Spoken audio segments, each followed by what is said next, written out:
Yamamunyina achemu akwa Badwam TV Badwam kase so yadanite kwa se ne nkranshan sama no pay wode abred yadu so no kase no na nonuma bo apa hosimaduanan enwoche medin yafia amankwa tamaklo ensam no de todwo mu bi ya wobetie nie public health specialist bi de atudwa se uhu ensakraye bi oni padua ni mu ene lassa fever na sa twimekwa na kwa yaresabia de sansam ni chemu no ebebremo ene ya America State Ministry of Finance so won ma hyase ya wo mo kire se March bosumi yesimu ede to so du emiensa no wona ye bond dada no won be hyase no won watua sansam no ene sembi na no pemede bro over Facebook/Adom TV kase no wo Go TV channel 176 DSTV channel 280 afia ni dio kwan suti nsem no enchemu ankasa. Public health specialist Kanenso na woye director Direct Hospital Dr. Thomas Anaba wodi afutu okokobo ne mu odin magana fo nyina so wo ho na hododo na hu sakraye bia enhyeda enkoyie sanimani na no na akwa yaresabia na fe yakwa kohunu se yade be se lessa fever na sedie ensami Adom TV kase etwaso. Public health specialist, any former director, Adom Ridge Hospital, Dr. Thomas Anaba, Edi Futu ama omanfo a womo ehu symptoms, efa Lassa fever hu se womo enyentem no mo kwa yaresabia, se ne womo benya yare. Abro ne Join News in Central for etwetwe nkomo no, ewo womo dwumedie bia yato ne din se pulse no, wodi to dwa se, eniyema bia so bi enya Lassa fever yi a, wodi be hu se wo bi no, sanipa kro no, wobeti se ne ti eye ne ya, ne tekyerema so ayese ayekuro, ne fuma eye ne ya anase moja A2. The literature talks about the fatality of about 1%, but I think it depends on when you seek medical intervention. And I need to state that there's an antiviral agent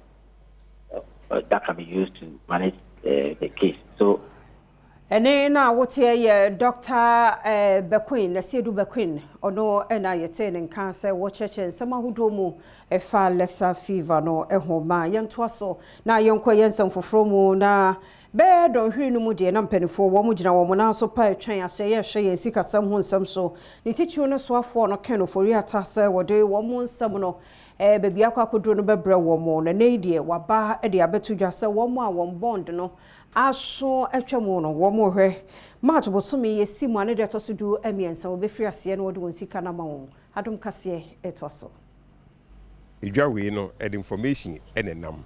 oburin say information no ena say flow market runs on information wa na say coupons adru IC tuama wo yenka ahwe nkire wa na obi aye worried enu na say ekọ na ekobusa ban say tam ben na obetua coupon and this say oba out na obeka tama enwachi Adom kase esan ene nipa wono enedi individual bondholders association wanim orasenyo hosi atwetwe enkomo no wodi to dwase enkita hodi a wone osofo ken oforiata ekodi ye no ekọ wano na ntiase eye adwuma esenti de ne wo hwekwan ya ene se enkrata ken oforiata edeba betudwa no ebeba e wonde wonim pefe sa ban ebesi gina ye pa ebebo wo mo nyina ono nso anu disem enie. We had a good conversation. There's consensus on the way forward. We're expecting a press release from the ministry exactly on the decisions, exact commitments on the payment of the bonds that are outstanding. And that we have also received some indications from them. We would rather leave the statement that they are intending to publish in the next few hours to really state exactly their position. We are willing to work with government towards managing this entire exercise, but we expect government to be fair to all the old bond holders, and that clarity is what will be required to manage the tensions around around this entire debt exercise. So na yanko ngumesiemu na America Senior High School mofra na fofrofo na nu adodo no a wo mo ekoye panifo de atudwa se wo mugu so dendendende enchekura na adesua ne adekire amane mu so ewo hokojomensa ebopro eko nungwa Senior High School edensemi eba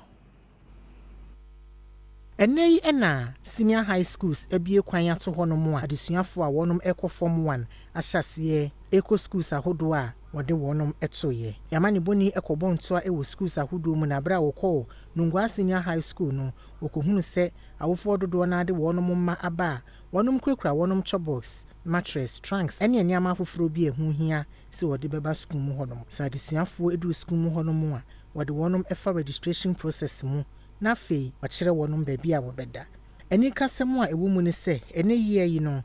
Nungwa Senior High School ahyase a adesuafoɔ ɛne ne de nkan a wɔba no wɔde wɔnom afa orientation mu adesuafoɔ ni bi wɔ hɔnom a abra na wɔnom ɛte assembly hall hɔnom etie nhyehyɛeɛ ɛne nkyerɛkyerɛ a wɔde wɔnom ɛfa mu na wɔhwɛ wɔn anim atemi sɛ wɔn yam ɛhyehyɛ wɔn paa awofoɔ bi wɔ hɔnom a wɔne amane boni antwetwe nkɔmmɔ deɛ nanso wɔnom ɛbɔ school naba so ɛwɔ nhyehyɛeɛ pa a wɔnom ayɛ a wɔde ama adesuafoɔ no akɔ aba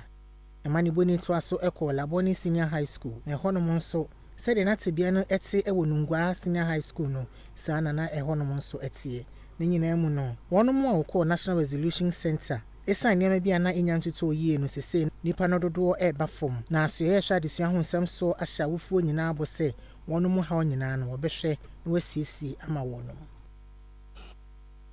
yen se bekue mu a ye yade pa numu ene yedimu akotene nanso obehunu na nuane ho ayeden so obenya bi kura nso a ewo ho ana ne bo no ayeden na nei mrahye bedwane de ma de hye wo bomprogo abednego azuma bandim ehunu ne ye se ye hia dwetire ya ye de ebehye kue ne mu si yenya bi ede hyemu a ohaw bi a ye fam ewo yenkue mu nsam bemia ewi akire aduane ho ayeden ana ne bo ayeden no ebeba fomone Adom kase atoso Mrahye bedwane aboginem edema adehye wo mo ewo bomporugu Abednego Azuma bandim ensem bia wode atodwa ene se eba na adwane mu dia na repo pipa se o manga na nkabade Adom yem bibia no afibie mu no se de nkese sekua adwuma no etumi koso o man mu no entumi enkonesa abre oni Adom kase ma ne boni ya wo mrahye bedwafie ohena mponsa kasa no wode to nanim se ba na adwane ho dwumadie dia agye mre pa ye na sanso so no wote wombo ewo niam ahodo a wode eguso na so kitua bi no man aye se ba na se ye adwane ne dodo so a woto anesem so ekaka ho se anya hwe kura ne die ankeni kwase ba na adwane a omanga na adehye ho kyere wo esan se yen ne yekura asase a etiapo wonseme ho nti no owura Azuma bandim ede nkrama ne Ghana aban no sen menimo ya ohwe na sinto ene hawa ewokua adwuma no ho no wonso ne nyina ano sede be ya dankwa mebi no ahokyere ne ekom entinsi oman mu sitting down doing absolutely nothing. So in fact last year I projected that this year there was going to be famine in this country because prices of fertilizers have gone up and then there was a bad rain pattern. And if you put all that together, we realize that this year there will be famine indeed, and the subsequent years. I'm not a prophet of doom, but truth be told,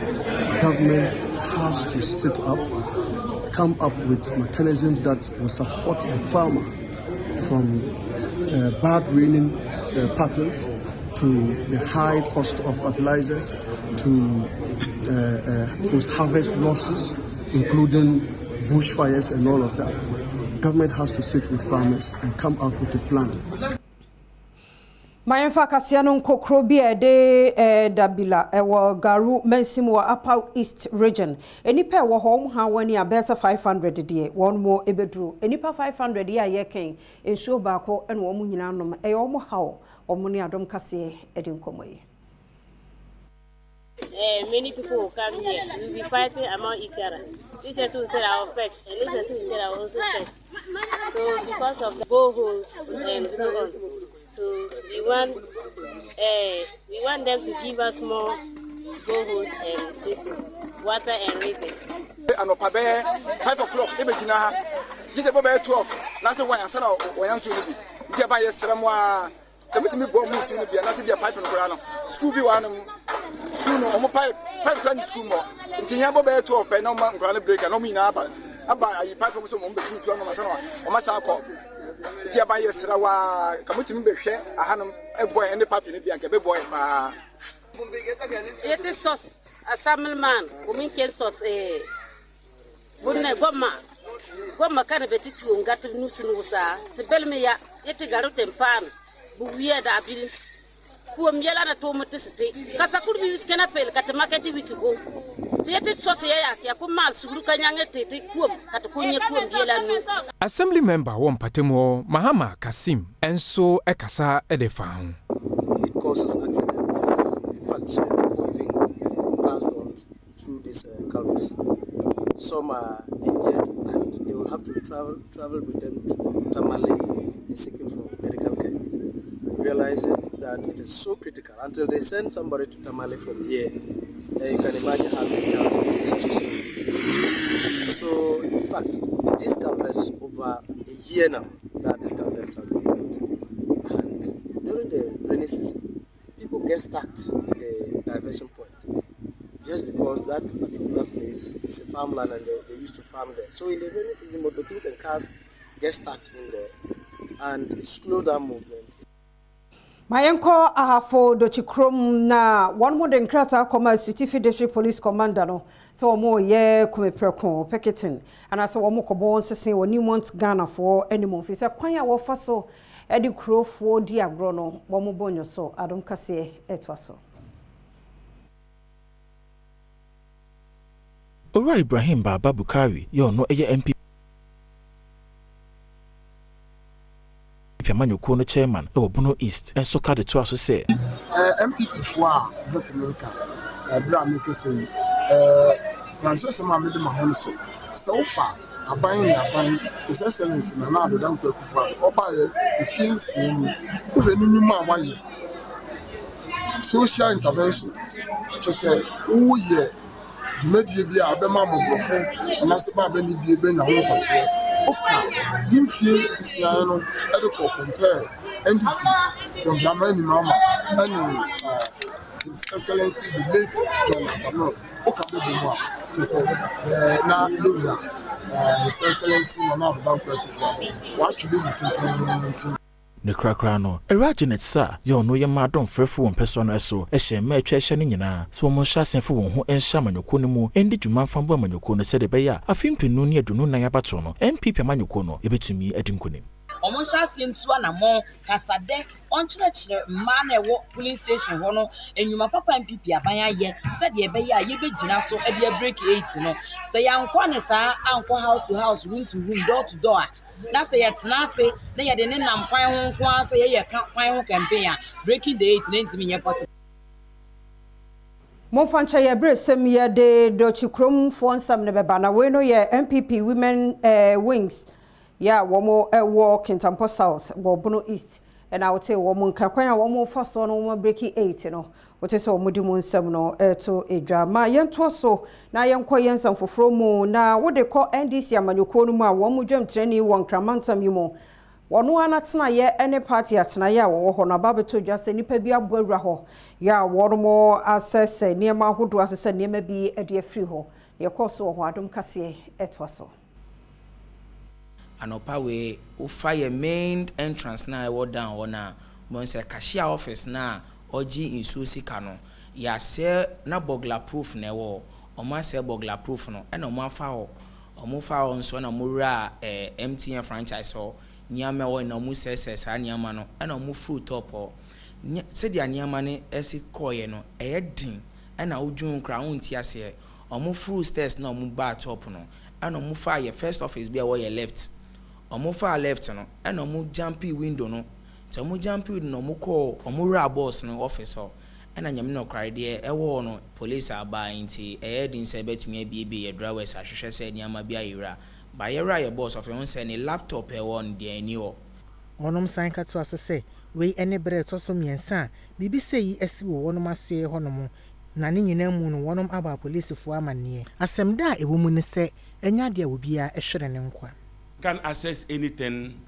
right now because the police are investigating the matter. We can't even ascertain the quantum of damage that has been caused. Because looking at things, you can see that a lot of items have been destroyed. Computers have been destroyed. Cashier's office have been ransacked. We can't just still quantify how much volume of monies that might have been taken by now. I don't know what to even say or how to describe it. Because if you look at it, right now, our accountant is here. We've come to the end of the month. We're paying workers. We don't even know our state at the moment. We have almost 100 and something staff to pay salaries. And as we sit, we don't know where we are getting our next batch of money to even pay the staff. Medical Director ya wo Kofodua Eastern Regional Central Hospital Dr. Akoto Ampao say yan nwanwan ye pass obehwe obi bewie na bewie akire no wontumi ntua ne bill na wo hunu ne se bim do omo ahyeda pa na ebewie na sika no wo mo entua ma apomden adwuma no nso nkwananimu na won 2022 annual performance review ase na Dr. Penede nsemitu dwa wo New Durban South Mensimu. Medical Director Ewo Kofrodua Central Ayaresabia Dr. Akoto Ampao edi atudwa se Ayaresabia no esikasema ekofom no ebi ejina omanfo a womo ebeje ayaresa womo eba womo entua na womo kofa nipa bi mu ebegine mu edemom na ebekọ wiemu no nipa womo begine mu mom no na wodwane o kire mu se yade ekoso ewa Ayaresabia ho a entwa kwan treatment no dodo no ebia omosare na omodwane fi hospital no enti eyesa eka timiba hospital no enti ye be sure mo se ebia oba hospital no untimi ntua wo ka ene ana ochina no na wakọ ne ayefe no medical social work unit na oni omo be bon komo na omo timi akre eda obetimi abetua ka no but ebanisa odi to minimum ho a odwane a oba bioma yentimi mbie system ne ma senior obetimi age healthcare ni bio Osan editu dwa se Ayaresabia no emochiri no wona womawu ayede omabegu ho no womabo apeso nti ode aresede eto omanfo enim se woni ako a obusuani bi eda ho no womonhwe se womo ebeba be form efri ho sene ekwan ebeda ho nye kan ni se mochiri ni so ayema and mochiri no hwe mochiri na senior space a yesima hospital no se a intimi contain bodies a ye wo ho nti ye besre nia omo bodies wo mochiri ni se omo beyi bodies no senior e betimi create space ama new people a ebia omo ti anye ye a omo senior mochiri ni ye congested a yentimi guarantee safety of the bodies no but yeah, appeal to community and say ombeyi bodies. Medical Director Ewo Kofrodua Central Ayaresabia Dr. Akoto Ampao edi atudwa se Ayaresabia no esik Mayanto akase no so na yenkwa yensam foforo mu na sabeye no men yensika sambe koso agina ne naso no Ghana ni de hia okobo ne sesen wa America memu a wo fiber optics investor One India movie producer kan won ho aboma wode World Boxing Tournament biba e my Ghana mu wombuta ye nyina ne se ebeboa ma kwansra ana tourism so apagya ne mu na esomfa so sika wo benya no ne nyina so beka wo mayi mu adom kase etoso Ghana ni a wakotena abrochire a oye fiber optics inventor Dr. Thomas Mensah ene Bollywood movie production ye womo etwa sini ewo India ene kura kese ewo aman hodo mu akabom se womo ebeboa ama Ghana sikasem etumpon na kwan a womo ebefa so ne se World Boxing Tournament womo edebi eba oman mu a abra womo hia nsentrofo no Dr. Thomas Mensah editudwa se covered emrebi eba oman mu ano eyade a ebe ha adwene ema womanfo no mu free amaya hodo eba Ghana no mu ni Ghana bedi dwa na year of return yarewa no ebe ha adwene pa odi tudwa se boxing tournament ebe koso ewo mamu ano ebe bie akwan hodo bebre. I'm sitting down there and I said COVID has slowed down the year of return. What's new? What can we do to bring the year of return to the same level as it was? I said, oh, wait a minute, World Boxing Tournament. And all of a sudden, the whole world is accepting it. You know, this, to me, the effort we put into this is just like what we put in developing fiber optics globally. That's the kind of effort we put into this.